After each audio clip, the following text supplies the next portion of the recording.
make an L. It's a Thursday evening just north of downtown Columbus. Is this what you had in mind? That's perfect. Despite the threatening sky, a trio of pioneers are setting up for dinner.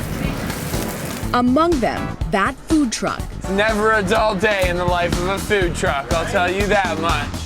These mobile restaurants are the fastest growing segment in the dining industry. 3 years ago, we had no idea we were getting into a whole food truck revolution. Seems like everyone's brother thinks it might be fun to cook and be your own boss.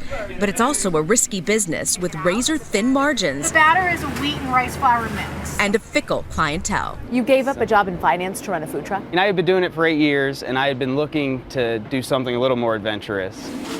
Despite the odds, Dan Kraus and Steve Kinsella are determined to give it a go. Thank you much. Bacon cheese, sir. Dan trained as a butcher, and Steve, a former finance guy, started dreaming about getting a truck back in 2011. They found a used FedEx truck and spent the next few months retrofitting it. What do you want? Pork and chicken. Through a few test luncheons, And I learned that it's crazy hot on food trucks. Did you have a wolf? I learned we have to prepare and prepare. Jambalaya. Keep preparing. but making it depends on more than just cooking good food. In this hyper-trendy business, you gotta have an angle. For that food truck, the hook is a seasonal menu from locally grown ingredients. Starting the spicy carrot chips. That doesn't just mean veggies. A farm an hour away provides meat and eggs. After all, this is the Midwest. Top round. 50 pounds. Pleasure. Before hitting the streets, one last step, clearance from the Board of Health. If you think food trucks are not as heavily inspected as traditional restaurants are, you'd be wrong. Everything inside Just remember not to put any chemicals or anything above a prep area. and outside is closely checked. It has to be 3 inches though. Columbus, Ohio, we do need 43219. The truck passes. Now it's time to get some customers. My mandolin broke this morning, so it's kind of throwing a little wrench in the works there. Opening day last July. Tonight we have the chicken confit with the arugula salad with the sherry Dijon vinaigrette.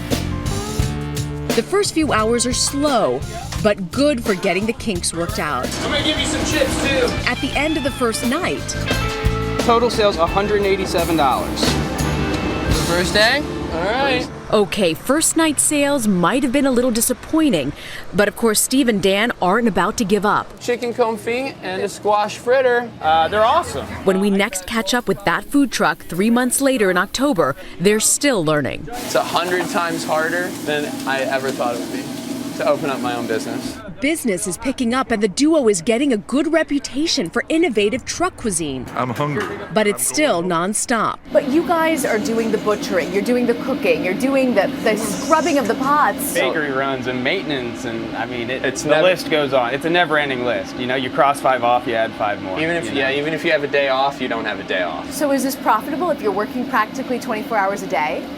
In the beginning, no. But you know what? It's a lot more satisfying since it's ours. Columbus has several huge food truck festivals. Busiest we've been, and we're hoping to sell out. I'm sold out of 20 pounds of bacon, about 50 orders of veggie burgers. Even though these events are packed with customers and great for exposure, it's still just one part of the income puzzle.